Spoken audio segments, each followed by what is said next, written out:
সবাইকে স্বাগতম। আবারও ফিরে এলাম সিনেমার রিক্যাপ নিয়ে। এই ভিডিওতে আমি 2015 সালের একটি থ্রিলার ছবি রোড গেমসের সারসংক্ষেপ করব।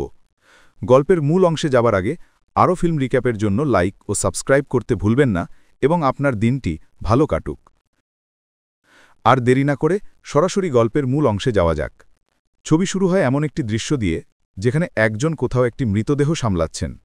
এরপর মৃতদেহটি বিকৃত করে দ্রুত কবর দেওয়া হয়। এর কিছুক্ষণ পরেই দৃশ্য বদলে যায় জ্যাক নামের এক ব্যক্তির দিকে। জ্যাক রাস্তার পাশে গাড়ির জন্য অপেক্ষা করছিলেন তাকে তুলে নেওয়ার জন্য। এটা কিছুটা অদ্ভুত যখন আমরা দেখতে পাই যে একটি রাস্তার সাইনবোর্ডে লেখা আছে, এই রাস্তায় কাউকে লিফট দেবেন না।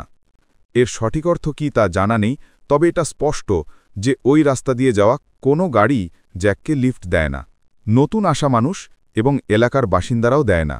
জ্যাক, যিনি একা ছিলেন, নিজের আবেগ দমন করে শুধু আত্মসমর্পণ করতে পারছিলেন। সময় যত গড়িয়েছে জ্যাক হাঁটতে লাগলেন, যতক্ষণ না তিনি অবশেষে একজন পুরুষ ও একজন মহিলাকে মারামারি করতে দেখলেন। সেখান থেকে লোকটি তাৎক্ষণিকভাবে তাদের দুজনকে রাস্তার মাঝখানে ফেলে চলে গেল। আরও জিজ্ঞাসাবাদের পর জানা যায় যে এই মহিলার নাম ভেরোনিকা এবং তিনি ফরাসিভাষী, তবে তিনি ইংরাজিতে পারদর্শী ও সাবলীল।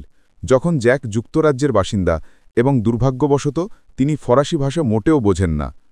আপনাদের তথ্যের জন্য জ্যাক তখন ফ্রান্সে ছিলেন, কিন্তু দুর্ভাগ্যবশত যখন তিনি বাড়ি ফিরছিলেন রাস্তার মাঝখানে কিছু ঠক তাকে ছিনতাই করে। সেই ঘটনার ফলস্বরূপ তার সমস্ত টাকা, একটি সেলফোন এবং তিনি যে গাড়িটি চালাচ্ছিলেন সেগুলিও ঠগরা ছিনতাই করে নেয়। কিন্তু ভাগ্যবশত তার পাসপোর্ট তখনও তার কাছে ছিল। অন্যদিকে ভেরোনিকা একা থাকেন এবং অন্য একটি দেশে চলে যাওয়ার পরিকল্পনা করছেন, কারণ এই এলাকায় তার আর কেউ নেই। তিনি জ্যাককে বলেন যে তার বাবা মা দুজনেই দীর্ঘস্থায়ী রোগে মারা গেছেন। রাত নামলে তারা কিছু সময় জঙ্গলে কাটানোর সিদ্ধান্ত নেয়। নিজেকে উষ্ণ করার সময় ভেরোনিকা জ্যাককে বলেন যে তিনি সম্প্রতি অটোগ্রাফ দেওয়া অনুশীলন করছিলেন। সংক্ষেপে বলতে গেলে সকালে জ্যাক ঘুম থেকে উঠে দেখেন যে ভেরোনিকা আর তার পাশে নেই। জানা গেল সেই মহিলা একটি হ্রদে গোসল করছিলেন। জ্যাক এটা দেখে তিনিও সঙ্গে সঙ্গে হ্রদে ঝাঁপিয়ে পড়লেন। হ্রদে একসঙ্গে স্নান করার পর তারা এলাকার রাস্তা ধরে হেঁটে তাদের যাত্রা চালিয়ে গেলেন। অপ্রত্যাশিতভাবে যখন তারা পরিস্থিতি নিয়ে হাল ছেড়ে দিয়েছিল তখন তারা একটি গাড়ির মুখোমুখি হয় যা তাদের লিফট দেওয়ার প্রস্তাব দেয়। তবে ভেরোনিকাকে মোটেও খুশি দেখা যাচ্ছিল না এবং সে সেই লোকটিকে দেখে ভয় পেতে শুরু করে যে তাদের সাহায্য করার জন্য এসেছিল। যাই হোক, এই মানুষটির নাম গ্রিসার্ড, সেই এলাকারই একজন বাসিন্দা এবং সে ইংরাজিতে খুব ভালো কথা বলতে পারে না। তাই সে জ্যাক ও ভেরোনিকাকে প্রথমে তার বাড়িতে থাকতে নিয়ে যেতে এবং তার স্ত্রীর সাথে দেখা করায় যে আগে ইংল্যান্ডে থাকত সিদ্ধান্ত নেয়। জ্যাক সেই আমন্ত্রণ প্রত্যাখ্যান করতে পারেন না এবং তারা অবিলম্বে লোকটির বাড়িতে চলে যায়। পরে জ্যাক ও ভেরোনিকা সেখানে পৌঁছে গ্রিসার্ডের স্ত্রী মেরি তাদের উদ্ধত করেন। সেখান থেকে জ্যাককে মেরি তার নিজের ঘরে নিয়ে যান আর ভেরোনিকাকে গ্রিসার্ড তার ঘরে পাঠান। মেরি জ্যাককে ঘরে একা রেখে চলে যাওয়ার পর জ্যাক, যিনি তখন ক্লান্ত ছিলেন, বিছানায় শুয়ে পড়লেন এবং দ্রুত ঘুমিয়ে পড়লেন। জ্যাক যখন ঘুম থেকে উঠলেন তখন রাত হয়ে গেছে। এরপর তিনি একটি বাক্স নিয়ে কৌতূহলী হলেন যার উপর গ্রিসার্ডের নাম লেখা ছিল। যখন বাক্সটি খোলা হলো তখন তার ভিতরে গ্রিসার্ড এবং মেরির যৌবনের বেশ কিছু ছবি ছিল।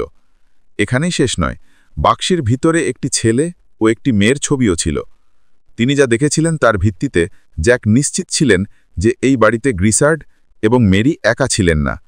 তা সত্ত্বেও জ্যাক বা ভেরোনিকা কেউই বাড়িতে কোনো মেয়ে বা ছেলেকে দেখেননি। রাতের খাবারের পর জ্যাক উদ্দেশ্যমূলকভাবে ভেরোনিকার কাছে যান, যিনি বাড়ির পরান্দায় ধূমপান করছিলেন। ভালোভাবে জানার জন্য ভেরোনিকা তাকে বলেন যে তার একটি ভাই ছিল, কিন্তু দুঃখজনকভাবে তারা যখন মাঠে লুকোচুরি খেলছিলেন তখন তার ভাই একটি ট্র্যাক্টরের নিচে চাপা পড়ে মারা যায়।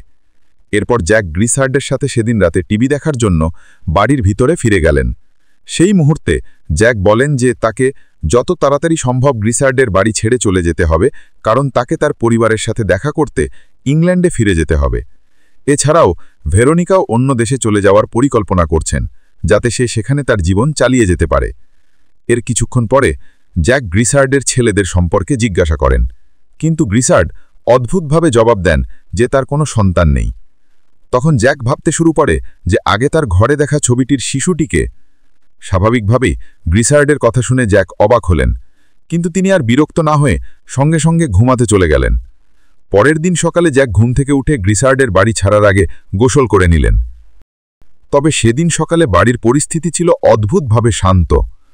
এছাড়াও ভেরোনিকাও সেখানে ছিলেন না।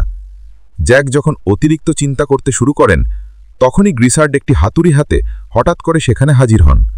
গ্রিসার্ড তখন বলেন যে ভেরোনিকা সেদিন সকালে আগেই চলে গেছে এবং জ্যাক ঘুমিয়ে থাকায় তাকে জাগিয়ে তুলতে তিনি স্বচ্ছন্দ বোধ করেননি। গ্রিসার্ডের কথা শুনে জ্যাক বরং গ্রিসার্ডের কার্যকলাপ সম্পর্কে আরও সন্দেহপ্রবণ হয়ে ওঠেন, যদিও গ্রিসার্ড আসলে শুধু আলমারির দরজা মেরামত করে এসেছিলেন। অবশেষে জ্যাক একটি চিঠি দেখার পর গ্রিসার্ডের কথা বিশ্বাস করতে শুরু করেন, যে চিঠিটি ভেরোনিকা বাড়ি ছাড়ার আগে রেখে গেছিলেন। চিঠিটি পড়ে জ্যাক বিরক্ত হয়েছিলেন। অপ্রত্যাশিতভাবে চিঠি থেকে জ্যাক বুঝতে পারেন যে কিছু একটা ভুল ছিল। আরও নির্দিষ্টভাবে বলতে গেলে ভেরোনিকার অটোগ্রাফগুলো তার রাস্তার পাশে আটকে থাকা অবস্থায় যা দেখেছিলেন তার সাথে মিল ছিল না। দুর্ভাগ্যবশত যখনই তিনি এই অদ্ভুততা উপলব্ধি করতে যাচ্ছিলেন, তখনই জ্যাককে কেউ হঠাৎ আঘাত করে এবং সেই মুহূর্তে তিনি অজ্ঞান হয়ে যান। যখন তিনি ঘুম থেকে উঠলেন, তখন তাকে একটি পিকআপ গাড়িতে নিয়ে যাওয়া হয়েছিল, যেটা আমরা সিনেমার শুরুতেও দেখেছিলাম। এখান থেকে জানা যায় যে জ্যাককে ইচ্ছাকৃতভাবে ডেলাক্রোয়াস নামের একজন মধ্যবয়স্ক মানুষ বেঁধে অপহরণ করে।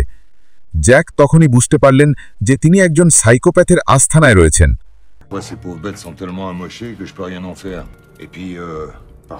এছাড়াও ডেলাক্রোয়াস আর কোনো তথ্য দেননি, এমনকি তাকে এক প্লেট খাবারও খেতে দেননি। এবং দেখা গেল যে ডেলাক্রোয়াস জ্যাককে যেসব হুমকি দিয়েছিল তা নিছক একটি ফাঁকা বুলি ছিল।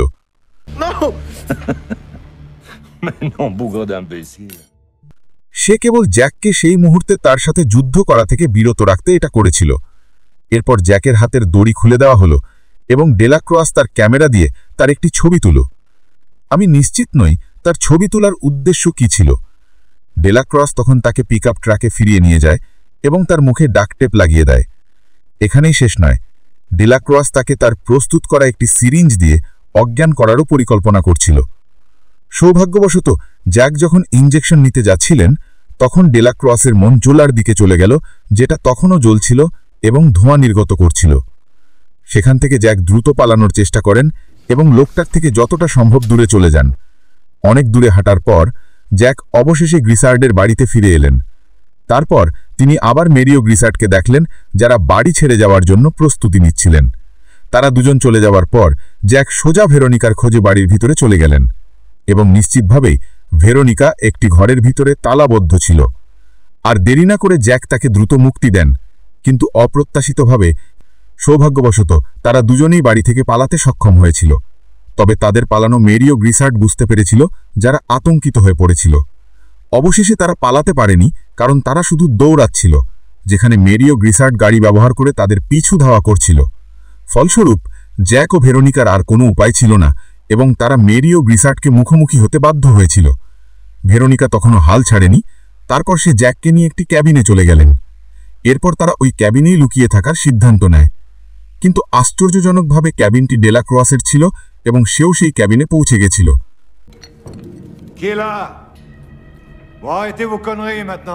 অন্যদিকে ভেরোনিকা তার সামনে আসার পর ডেলাক্রস বিভ্রান্ত হয়ে পড়েছিল। সেই মুহূর্তে জ্যাক একটি শটগান দিয়ে ডেলাক্রসকে হুমকি দেন, যতক্ষণ না সে পিছলে পড়ে একটি ধারালো ইটের মধ্যে আটকে যায়। ভেরোনিকা সেখানে কি পরিকল্পনা করছিল তা জানা যায়নি, তবে এটা স্পষ্ট যে সে জ্যাককে ত্রিপল দিয়ে লুকিয়ে রেখেছিল। এছাড়াও ভেরোনিকা ডেলাক্রসের মৃত্যুতে সন্তুষ্ট ছিল না। এরপর সে তার বুকে একটি ছুরি ঢুকিয়ে দেয়। এরপর গ্রিসার্ড ও মেরি ক্যাবিনে প্রবেশ করে। গ্রিসার্ড তখন ভেরোনিকার সাথে ফরাসি ভাষায় কথা বলতে শুরু করে। ফরাসি ভাষায় ভেরোনিকা তাকে বাবা বলে সম্বোধন করেন। আসলে সে তখনও ভেরোনিকার শৈশবের রূপ কল্পনা করতে পারছিলেন। অন্য কথায়, ভেরোনিকা এতক্ষণ ধরে জ্যাকের সাথে মিথ্যে বলছিল। একই কথা গ্রিসার্ডের ক্ষেত্রেও প্রযোজ্য, যে জ্যাককে বলেছিল তার কোনো সন্তান নেই, যদিও ভেরোনিকা ছিল তার মেয়ে। এই মুহূর্তে প্রকাশ পায় যে ভেরোনিকা একজন সিরিয়াল কিলার, যে কোনো স্পষ্ট কারণ ছাড়াই যে কোনো কাউকে হত্যা করতে পারে। এছাড়াও ভেরোনিকা তার ছোট ভাইকেও নৃশংসভাবে হত্যা করেছিল এবং তারা লুকোচুরি খেলা শেষ করার পরেই তাকে মিউটিলেট করেছিল। তাই তাই সিনেমার শুরুতে আমরা যে মৃতদেহ এবং কাজটি করা ব্যক্তিকে দেখি সেই ব্যক্তিকে আসলে ভেরোনিকা ছিলেন। কিন্তু দুর্ভাগ্যবশত জ্যাক পরিস্থিতি নিয়ে পাগল হয়ে যাওয়ায় তিনি মেরি ও গ্রিসার্ডের সেটা ব্যাখ্যা আর শুনতে চাইলেন না, যারা আসলে ভেরোনিকার বাবা মা ছিলেন। দুর্ভাগ্যবশত মেরি, যিনি কেবল জ্যাককে ইংরাজিতে কিছু কথা বলতে চাইছিলেন, কিন্তু ভেরোনিকা তাকে তৎক্ষণাৎ মেরে অজ্ঞান করে দেয়। এরপর তখন কেবল গ্রিসার্ডই রয়ে গেলেন।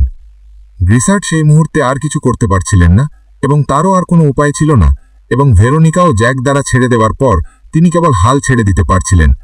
সিনেমা শেষ হবার আগে ভেরোনিকা জ্যাককে একটি হাসি মুখ নিয়ে দেশ থেকে নিয়ে যায়, যখন জ্যাকও নিজেকে একই রকম অনুভব করছিলেন। সেই সময় জ্যাক তখনও জানত না যে সেই মহিলা তাকেও হত্যা করবে।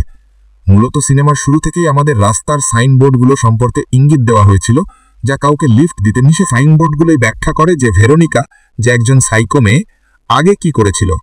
সে বহুবার তার বাবা মার কাছ থেকে পালানোর চেষ্টা করেছিল। গ্রিসার্ডকে বাধ্য হয়ে সাইনবোর্ড লাগাতে হয়েছিল যাতে তার মেয়েকে এলাকার বাইরে লিফটের প্রস্তাব দেওয়া না হয়। এখানেই শেষ নয়, গ্রিসার্ড ও মেরি এটা করেছিল কারণ তারা তাদের সন্তানকে বন্দী করতে চাইত না।